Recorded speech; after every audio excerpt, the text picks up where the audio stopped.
Bobby knew he shouldn't be anywhere near the 20-foot-high chain-link fence.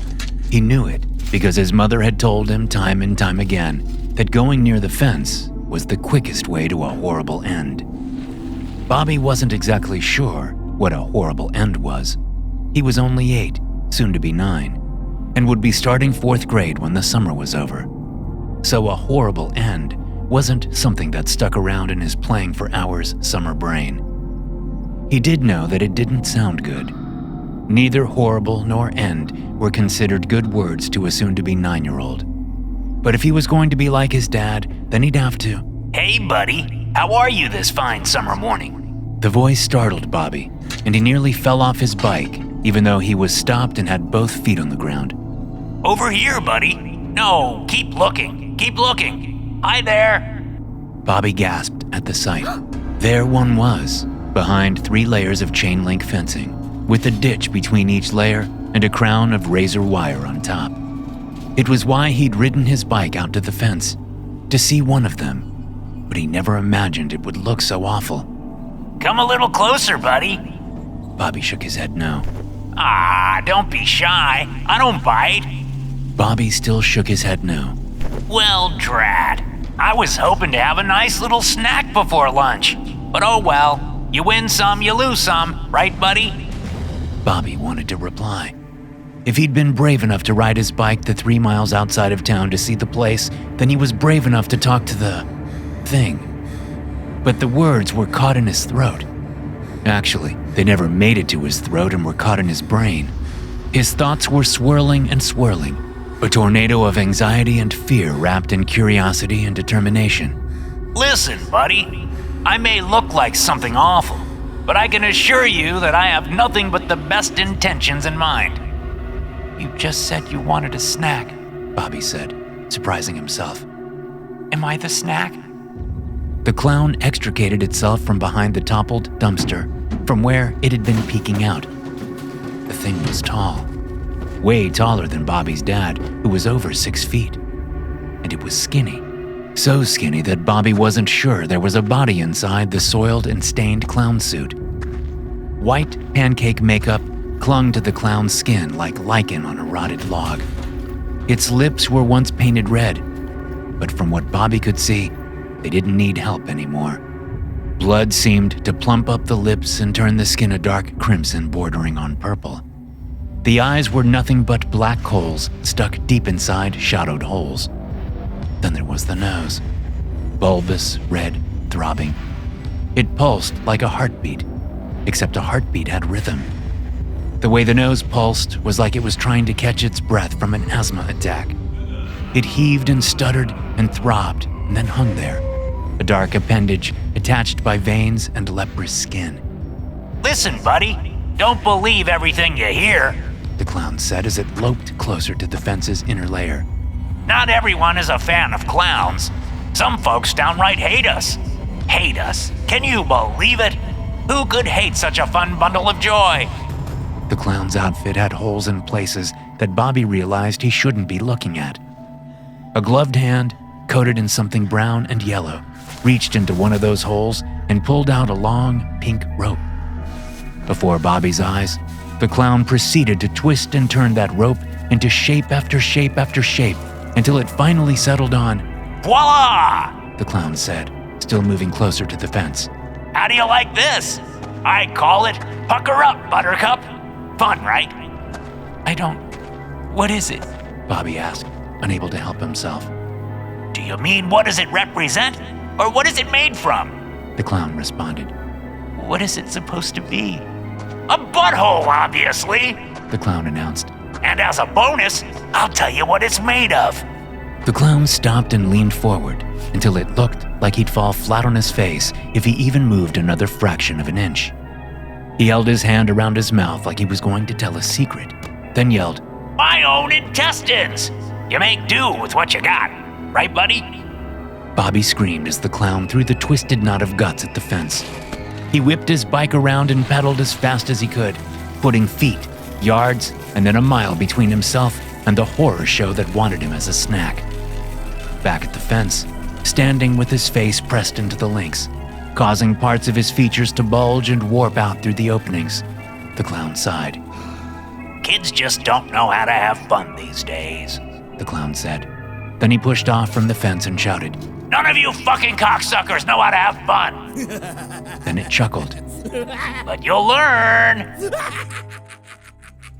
Nolan Crick stood in the watchtower, binoculars to his eyes, and watched Bobby pedal madly away from the abandoned amusement park. He tracked his son for a couple of minutes, thinking of the conversation he was going to have with the boy later that evening. Then he returned his gaze to the clown who was ranting and raving, literally foaming at the mouth as it tried to climb the fence. "Climber," Nolan said without pulling the binoculars from his eyes. "You got him?"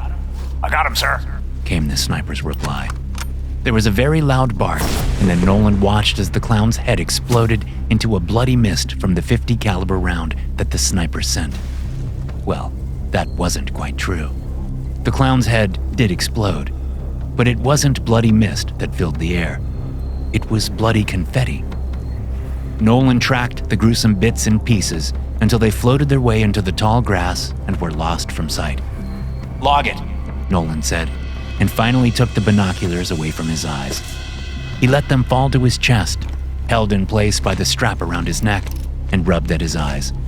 "Logged, sir," the sniper replied as the man jotted down the date, time, distance, and approximate location where the clown met its end. Well, that wasn't quite true, since the damn things didn't seem to ever reach their end. Not the clowns, at least. The other things could be put down, but not the clowns. "You want to watch the reconstruction?" the sniper asked Nolan. "No need," Nolan said, and eased himself past the sniper. "Just log the time when the head is back together and the thing slinks off like they always do." "On it, sir," the sniper said. "Good man." Nolan pulled open the watchtower door and entered the AC-cooled space, glad to be out of the summer morning heat. It was going to be a scorcher for sure, he surmised. Already over 90, and it wasn't even lunch yet. The Georgia weather was going to kill him before the stress of the job did, and Nolan never thought that could happen, considering what he did. Plopping down in a faux leather office chair, Nolan sat behind a metal desk and picked up the handset on the ancient-looking phone that sat at the corner of the desk. There was no number pad or rotor for him to dial with. No, the phone was already connected to where it needed to be connected. "Watchtower 14 reporting," he said into the handset. "Clown 57 was subdued with a headshot." He pulled the handset away and muffled the mouthpiece with one hand. He didn't even have to yell. The sniper already knew he was making his report, so the sniper stood and held up 6 fingers for Nolan to see through the reinforced glass of the watchtower's windows. "Sniper 8 indicates it took 6 minutes before full reconstruction occurred," Nolan added, then waited. When he got a response, he sighed. "Yes, I am very aware that it is 12% faster than last week. I know the numbers because I report the numbers." The response to his snarky remark was brief. "Apologies," Nolan said. "It's going to be a boiler out there and I'm not looking forward to it." He listened. He waited. Then he nodded. "Yes, and you too." When he hung up, he eased his tired back into the chair. There used to be a spent spring that would try to impale him, but one night he'd had enough and he grabbed a set of pliers so he could get rid of the torturous coil of metal. Nolan felt a vibration in his pocket and pulled out his phone. A sleek, shiny model of a popular brand. Except the model hadn't been released to the public yet. Nolan was a little resentful every time he used the phone. The watchtower barely had a functioning coffee maker, yet he was given a brand new phone every quarter. "Watchtower 5 isn't responding," the text read. "Son of a bitch," Nolan muttered.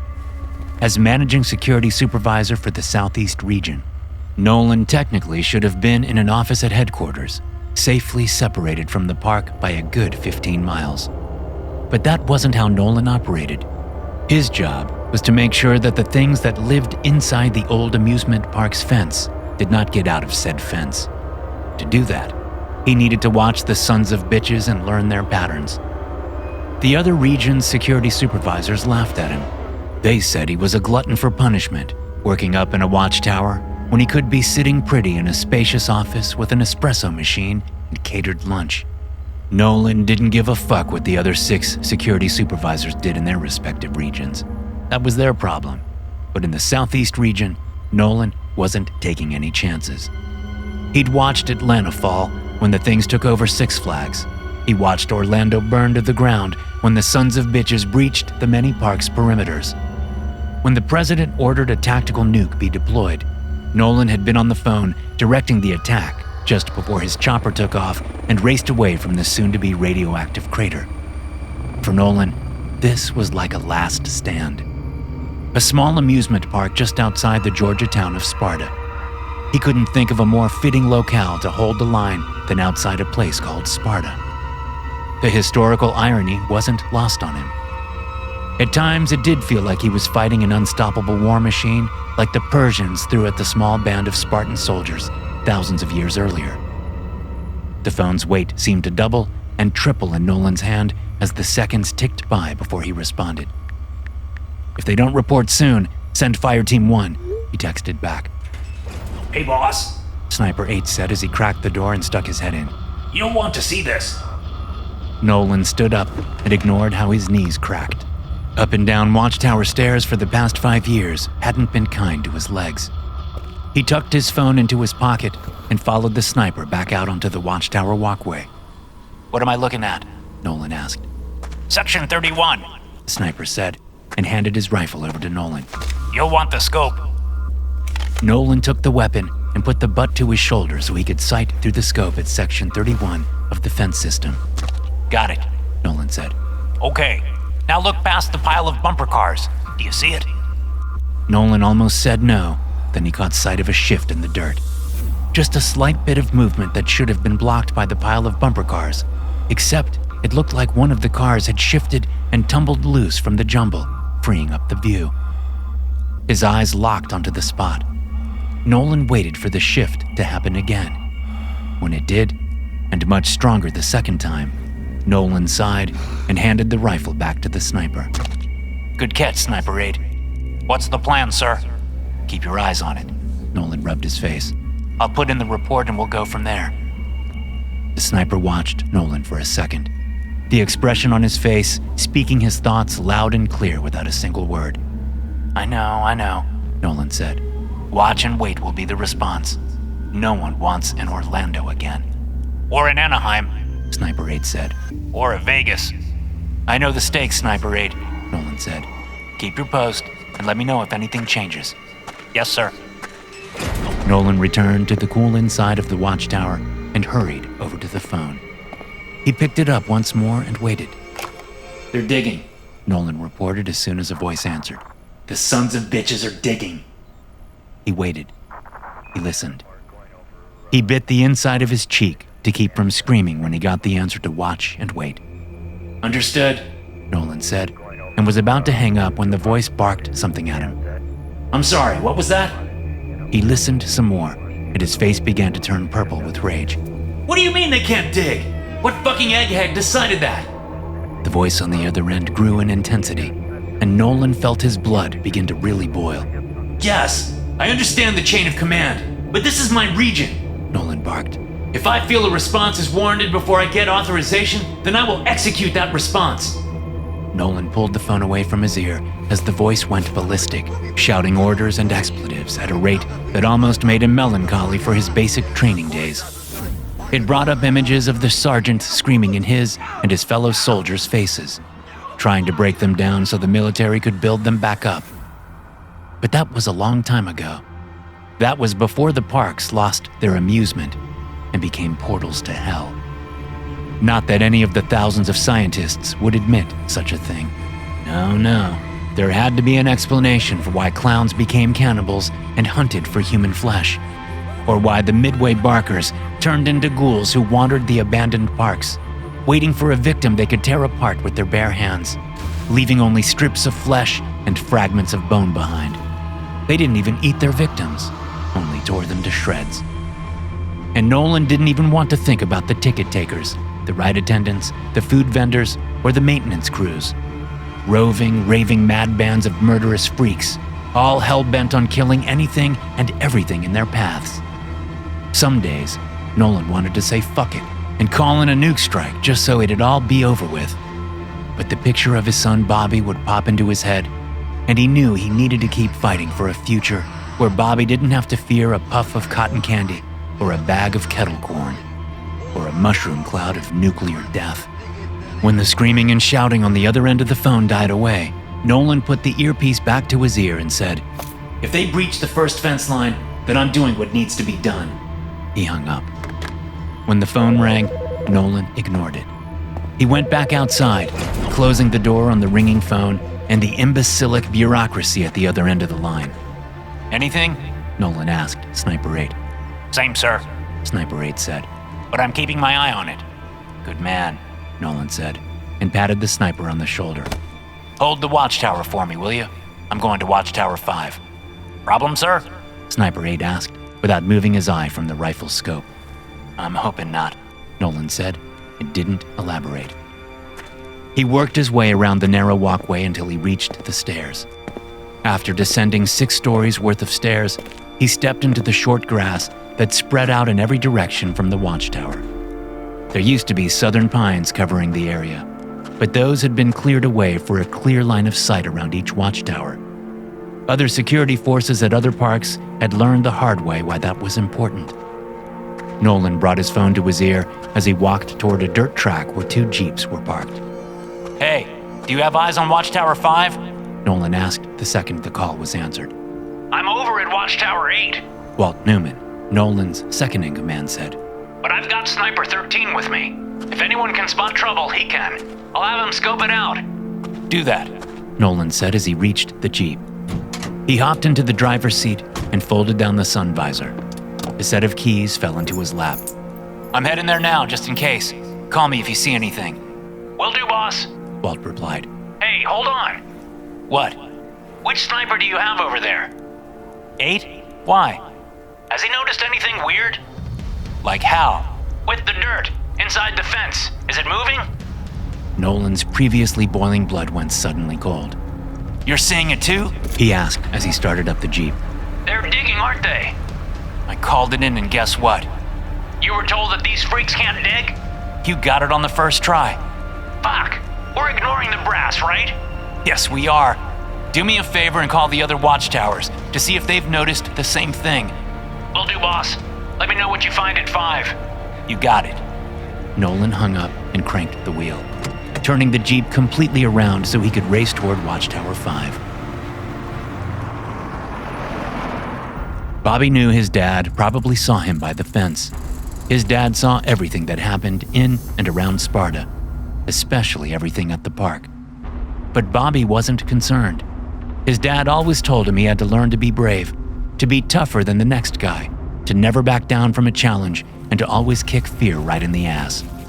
Not that he exactly kicked fear in the ass when that clown threw its guts at him.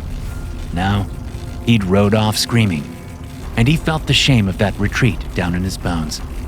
I ain't no coward, he said to himself as he rode his bike down the middle of Pearson Road. There was no traffic. There never was.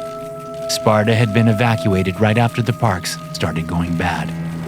So the only traffic Bobby ever saw were the jeeps and transports that the security personnel and their families used. One night, just after they moved to Sparta, Bobby asked his dad why things were the way they were in the parks, but his dad didn't have an answer except for, Hell's no fun, so they want to steal ours. Bobby's mom explained that the scientists were still trying to figure it out. Turning the corner at a speed that would have made his mom wince, Bobby shouted when he almost collided with a teddy bear that was just sitting there in the road. Whipping the tire around it, Bobby slammed on his brakes and turned the bike into a sliding skid. He looked back at the teddy bear and frowned. Then he looked up and down the street, his eyes landing on each and every house that lined the road. None of them were occupied that he knew of. Most of the families stayed in the Poplar Heights subdivision. His dad said it was easy to defend, and having everyone close together meant they could rally quickly if needed. Setting his bike down on the pavement, Bobby walked slowly toward the teddy bear. It creeped him out, and he didn't know why. Maybe because it was sitting upright and not on its side? Bobby had to think about why that bothered him. Because it looks like someone set it there, Bobby said out loud. He'd been doing that more lately, because his dad said it was a good way to instill a positive reinforcement cycle in his brain. Bobby had no idea what the hell that meant, but if his dad said it, then it was probably a good idea. When Bobby reached the teddy bear, he nudged it with his foot and it fell over. That's when the smell hit him. He covered his nose and mouth with the top of his shirt as he looked down at the steaming pile of crap the bear had been set in. And Bobby knew it had been set in it because the crap was pressed down, molded to the teddy bear's butt. The teddy bear was too light to have just fallen on the crap and stayed there. So someone had to have put it there, using the crap as a base. His first thought was, Where'd someone get the dog crap? there weren't any dogs allowed in Sparta. None of the security families had dogs, even across the country. Something about the parks made them go absolutely batshit, as Bobby's dad would say. Even the most trained canine units went bonkers when they were within a couple miles of a park. So, if it wasn't dog shit, then what shit was it? That's when Bobby saw the bits of corn in the pile. Candy corn. Clown crap. Bobby fished his phone out of his pocket and tried his dad. It went straight to voicemail. Bobby hung up and texted. "Where are you?" his text read. "Busy, pal. You okay?" his dad replied after a couple of seconds. "Fine. Just found something." "What?" "I think it's clown poop." There was no immediate response. The three dots wavered and wavered and wavered. Then Bobby's phone rang. Hey, Dad, He said when he answered. where are you? Bobby looked around. McDougal Street. I just took the corner from Pearson. McDougal and Pearson. Got it. I'll send a Jeep there to check it out. Okay, I'll wait for them. No, I want you to go home. Tell your mom that we may need to move fast. Can you do that for me, pal? Go home and tell Mom that we may have to move fast. Got it. A scraping noise from one of the houses caught Bobby's attention, and he turned in that direction. Hey, Bobby. His dad asked. I saw you today. I know. Oh, you do you? Nolan laughed. Okay, tough guy. We'll talk later about why it's a bad idea to get that close to the park. There's like 3 fences, Dad. Bobby whined. I wasn't in any danger. I wish that were true, pal. I really do. Bobby heard the sound of brakes squealing. What the fuck? Bob, I gotta go. Don't forget to tell your mom what I said. Then the call was over, leaving Bobby with an uneasy feeling in his guts and the nasty smell of clown shit in his nose. The scraping noise came again, and Bobby zeroed in on the house it was coming from. Then he saw someone dart around the house. Someone small, like a kid, like him. Hey! Bobby yelled, jogging toward the house. Hey, kid! You shouldn't be out here! Bobby forgot all about going home. He definitely forgot what he was supposed to tell his mom. Nolan leapt from the Jeep with a Mossberg tactical shotgun in his hands. He raced toward Watchtower 5, his eyes not believing what he was seeing. Stop! He shouted as he brought the shotgun to his shoulder and fired a round. Fucking stop! The target of his violence stopped what it was doing and turned slowly to look at Nolan. The clown's face was smeared red, coated from neck to hairline. In one hand, it held a hunk of dripping something. Nolan had an idea what the something was and why it was dripping because, in the clown's other hand, it gripped the back of the neck of Sniper 3. Nolan fired again, but he was too far away for the shotgun to be much of a threat to the abomination. And the abomination knew it. The bloody clown dragged the dead sniper out from under the 6-story stilts that Watchtower 5 rested on, heading toward a spot in the grass that seemed unusually dark and shadowed. When the clown tossed the sniper's body into the spot, Nolan realized it was a hole. Taking a bite of the flesh in its hand, the clown raised its other hand and gave Nolan a classic bye-bye wave, the fingers folding at the lower knuckles like it was doing a one-handed clap. Then the clown stepped into the hole and was gone from sight. Shit! Nolan shouted and sprinted as fast as he could to the hole. He stood over it, staring down into the 6-foot square space that was filled with nothing but darkness.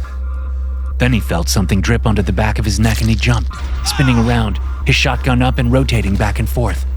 More wetness dripped on him, that time hitting him on the nose. Nolan wiped at it, stared at the blood on his hand, then looked directly up. Far above, Draped over the walkway's railing was Asher Khan, his throat a gaping, bloody maw. Nolan took a couple of steps back. That's when the clown laugh bubbled up from the hole. Nolan spun and fired 2 rounds into the hole, but he didn't hit anything. Not that he could see. With one hand, he kept the hole covered with the shotgun. With the other, he fished out an earpiece from his pocket and put it into his ear, activating it the second it was settled. All teams report. Nolan ordered. Only half of the watchtowers called in. Walt? Nolan called. Here, boss. Walt replied. Switching to admin channel.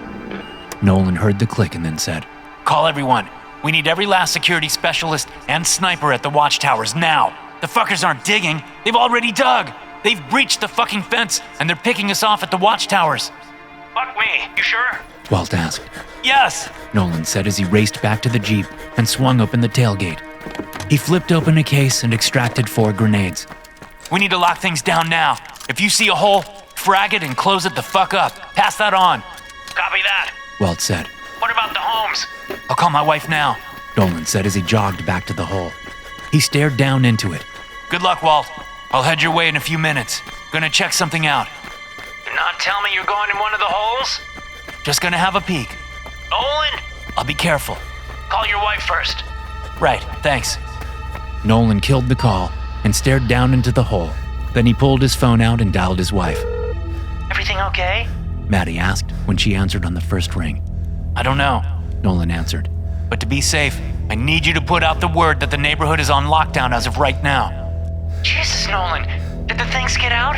Are they headed here? Then she gasped. Bobby, he's riding his bike. I talked to him. He's on his way home now. Oh, thank God. This could be bad, babe. I'm pulling all personnel to the watchtowers. I need you and the others to secure the neighborhood. Can you do that? I'm already getting my boots on, Maddie said. Be careful, please. You too. Nolan said, then hung up. Nolan took a deep breath, then eased his legs over the hole and dropped down inside. He turned on the flashlight under the shotgun's barrel. The hole was a tunnel, and it went on for as far as Nolan could see.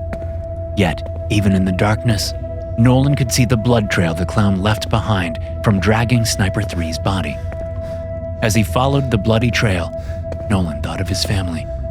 He was glad Bobby was already on the way home.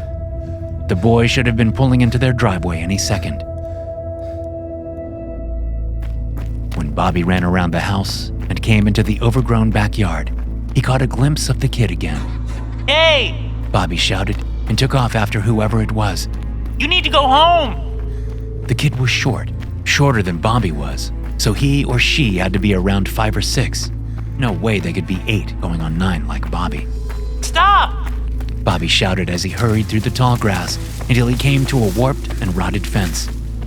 Shoving one of the slats aside, Bobby squeezed through the fence and into the next backyard. This one was overgrown too, but not as bad as the previous one. The new backyard sported a large woodshed in the corner of the yard. Standing before the chained and locked door was the kid, and they were dressed like a clown. Not cool, Bobby said as he marched toward the kid. Everyone knows you can't dress up like them. It's against the rules. A little laugh came from the kid, and Bobby froze on the spot. The kid's voice sounded weird. Hey, you okay? Bobby asked. You sick or something? Is it allergies? I get bad allergies too. Still not looking back at Bobby, the kid sneezed. Bobby could tell it was a fake sneeze. Don't make fun of me, Bobby said, getting his feet moving again, although much slower than before. Allergies suck. The kid laughed again, then stepped up to the woodshed door and knocked. Bobby knew the rhythm of the knock. It was an old tune his dad told him about. Something about getting a haircut. No, something about getting a shave. Shave and a haircut, 2 bits, Bobby said out loud. Did your dad teach you that too? Bobby took one more step, but that was the last one. He couldn't take another because his feet locked in place as fear filled him. From the other side of the door, someone responded with the same knock. The kid squealed with laughter, then looked back over his shoulder at Bobby. It wasn't a kid. It was what his mom called a little person. Except the little person wasn't a person either. It was a clown. Hiya! The clown said and waved at Bobby.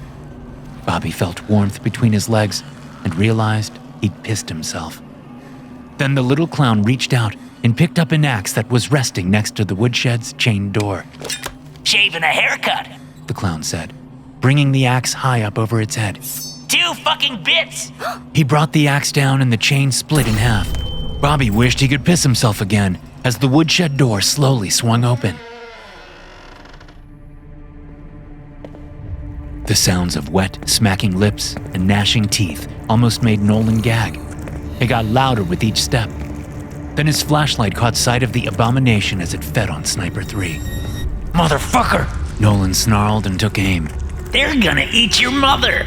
The clown said, stopping its feeding so it could taunt Nolan. Is she at home now? It shrugged and grinned, bits of flesh falling from its mouth. Doesn't matter. They'll find her. Nolan squeezed the trigger, and the clown's head exploded into a million pieces. He knew it would reconstruct soon. He had maybe 5 minutes. So he hurried forward and went to step past the clowns and the sniper's corpses. But he couldn't. There was only a dirt wall, a dead end. Oh fuck, Nolan said. It's not a tunnel. He tried to activate his earpiece, but he was too deep in the ground, and all he got was static. Fuck! With only seconds left, and the bloody confetti of the clown's brains already starting to shift and shuffle in the dirt, Nolan pulled the pins from the grenades and tossed them onto the clown's body. He raced out of the hole and threw himself into the grass as the grenades exploded. The hole collapsed in on itself, and as Nolan stood up and brushed himself off, he knew that one clown wasn't coming back. They could reconstruct themselves only to a certain point. 4 grenades pushed things way past that point. Walt! Nolan shouted as he activated his earpiece. Walt, you copy? Copy, boss. Good to hear your voice. All personnel are moving to the watchtowers. What'd you find on your end? A dead one! Nolan shouted as he hurried to the jeep. What does that mean? A dead fucking end. It's not a tunnel. It was dug from this side. There was silence for a second, then Walt said, Oh fuck! Some got out? Looks like... Then why dig holes? Why dig them by the watchtowers? I don't know, but I'm heading your way. See you soon. Nolan jumped into the jeep and started it up. He whipped the wheel around and aimed the jeep towards Watchtower 8. He switched to an open channel. Report! Nolan shouted. The reports came in quickly. Some watchtowers had discovered holes with the clown hiding inside, ready to pop out and attack if anyone came too close. Others reported securing their watchtowers and then heading to the next closest one to make sure everyone was all right. Quite a few were not all right, and reports of gruesome discoveries, followed by reports of heavy fighting, came in over the line. Why? Nolan wondered. What's with the fucking holes? He dialed home. Bobby there yet? He asked when his wife answered. No, he's not. Maddie replied, her voice shaky. Eileen has things under control here, so I'm going to look for him. No! Stay there! Do not leave the neighborhood! We have clowns outside the fence, and they're attacking the watchtowers! He didn't add that they were digging holes too. It would have just confused Maddie, and Nolan didn't have any answers yet. But Bobby is out there! I know! Nolan shouted back. I'm checking in with Walt, then I'll head into town and look for him. Fuck Walt! You go look for our boy now, Nolan! Right the fuck now! A million arguments filled Nolan's head. One argument was that he was not just a security specialist, but the damn supervisor for the entire southeast region. He had a duty not just to his family, but to all the families in Sparta and all the families in the southeast. Another argument was that he needed more information, and he needed to strategize with his people so they could figure out what was going on. Plus, he had all of his forces converging on the watchtowers, and he needed to coordinate with them, so... Oh God, Nolan whispered. What? What, Nolan? I have to go, babe. Please do not leave the neighborhood. Then get our boy! That's what I'm doing, right fucking now. Nolan whipped the wheel hard to the left and aimed his jeep towards town. Walt, tell everyone to go back! Go back to Sparta! It's a setup! Then he heard the gunfire and explosions. It was too late. The battle had already begun. Bobby ran for his life as clown after clown after clown came lurching from the woodshed. He didn't know how so many could fit inside, but they were clowns. They had a way with tight spaces. Laughter and high-pitched giggling echoed after Bobby, and he forced himself to run faster. He could feel the skin on the insides of his thighs beginning to burn. chafed from where he'd pissed himself. But the pain didn't matter. All that mattered was he needed to get to his bike. When he finally hit the road and saw his bike, he screamed. 4 houses down on the opposite side of the road, clowns were streaming from another backyard. Distracted, Bobby tripped over a discarded and forgotten garden hose. His face hit the grass and dirt, and for a second, all he smelled was summer, and he prayed it was just a dream, that he'd fallen asleep under an oak by one of the nearby streams. But the clown laughter riding the wind told Bobby it was no dream. It was a living, waking nightmare. Yes, but no dream. Bobby pushed up and got to his feet. Shave and a haircut! Shave and a haircut! The little clown shrieked behind Bobby, his voice loud enough that Bobby knew he was right on his heels. When he reached his bike, he lifted it up and spun it around. The front wheel caught the little clown just as the monster was reaching out to grab the back of Bobby's neck. The clown grunted and fell back on its ass. It lifted a finger and shook it. Bad boy, It said. Then it licked its lips. they taste the best. Fuck you! Bobby screamed and hopped on his bike. He spun around and aimed for home. But the street was full of clowns. So many bloody clowns. Half were running deeper into town, but the other half were running away from town, running straight at Bobby. A gnarled hand gripped Bobby's elbow and pulled him off the bike. You're mine, tasty bad boy! The little clown shrieked. Bobby punched the little clown in the throat, then kicked it in the crotch. The small monster collapsed onto the road, hands clutched between its legs. Good to know. Bobby said, unaware of just how much he sounded like his dad. Then he hopped back on his bike and pedaled faster than he'd ever pedaled before, headed straight for the closest watchtower, knowing that whoever was there would keep him safe. We fucked up! Nolan yelled as he took a corner so fast that the Jeep almost came up on 2 wheels. You hear me, Walt? Yeah, I hear you, but how do we fuck up? Walt replied. There was some intense gunfire before he came back on. Explain it to me, boss. We missed one. Nolan said, not even bothering to stay on the street as he took another corner. Instead, he sent the Jeep up and over the corner lot's yard, tearing ruts into the soft, long grass. No shit! It looks like we missed a lot of them. Walt replied. No, I mean we missed a classification. Nolan shouted as the Jeep took out a mailbox, sending wood splinters showering up and over the windshield. We have the balloon animal clowns and the fucking mimes and the pratfall clowns and the joke tellers. But we forgot the magicians. So fucking what? What's a clown that knows magic gonna do? Pull a rabbit out of its butt? There was more gunfire, and Walt shouted orders before coming back online. You aren't making sense, Nolan! How does magic work, Walt? Think about it. How does magic? How the fuck should I know? I'm not fucking Harry Potter. Misdirection. Nolan shouted and took another corner. Not too far off, while inside the town limits, Nolan saw smoke begin to rise. And it was coming from Poplar Heights. It was coming from home. Misdirection? Misdirection from what? Walt yelled and then shouted. Cover that hole now! There's a nest of the fuckers in there! I don't know, Walt. Nolan said as he drove past a house with its garage wide open. It happened often. Radio frequencies triggered the automatic garage doors to open. But as he passed the house, the image of the dark space made him think of the hole where he'd killed the clown earlier. It made him think of what he'd originally thought it might be. A tunnel. Nolan said quietly. I didn't copy. Say again? A tunnel! Nolan shouted. A big one! The clowns know misdirection. That's what the holes are. What fucking misdirection? We're fighting a fuck ton of clowns in these holes, Nolan. Tunnel of love. The vortex tunnel. The fucking tunnel of terror. The motherfuckers have been planning because they know how to build tunnels. To build tunnels? Oh fuck!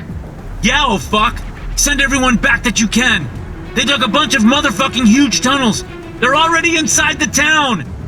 A massive explosion rocked the air, coming from the outskirts, coming from one of the watchtowers. Walt? Walt! Walt didn't reply. In his earpiece, Nolan heard screams and cries for help. Then the signal cut off, and he was left with only the roaring sound of the Jeep's engine. Another explosion rocked the air, and Nolan saw a fireball lift high into the sky, directly above Poplar Heights. He wanted to scream. He wanted to cry. He wanted to kick himself, and every one of his bosses, for not realizing the fuckers had a long game planned. But he couldn't do any of those things. He needed to stay focused. He needed to find Bobby. The slapping of clown shoes filled Bobby with terror. And the fact that the sounds were so close behind him made that terror even worse. Yet despite wanting to, he refused to look over his shoulder. Focus on what's ahead, not what's behind you, his dad told him once, when Bobby had asked if it was okay to run away sometimes instead of fighting. Those who run away live to fight another day, Bobby muttered under his breath as his legs pumped the bike pedals harder and faster than he'd ever rode before. The slapping was getting louder.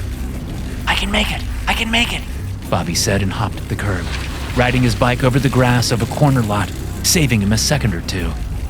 Maniacal laughter and calls for his tasty flesh filled the air. So did a whole lot of explosions. But Bobby stayed on task. He stayed on mission. And that mission was to get to a watchtower and to safety.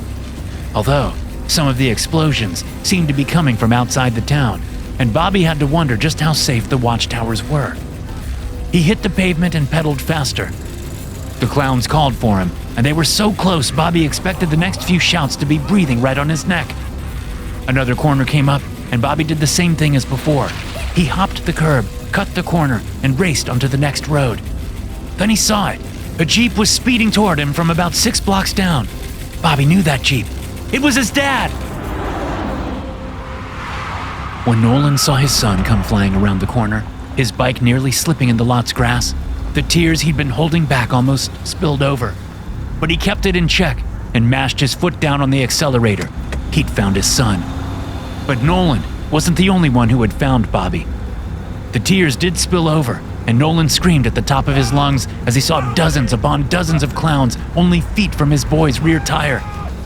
Nolan had been at his job a very long time, and he'd been in the official military for years before that, so he understood how to time things down to the second. At the speed he was going, and the speed at which Bobby was going, Nolan would reach his son in about 45 seconds. But that wasn't going to be fast enough. The clowns were right there, right on Bobby's ass. And at the speeds they were running, and at the speed Bobby was pedaling, the first half dozen would be able to snatch Bobby from his seat in 30 seconds. Nolan looked at his passenger seat and the case he'd moved there. With one hand on the wheel and one hand blindly slapping at the case, Nolan was able to pop it open.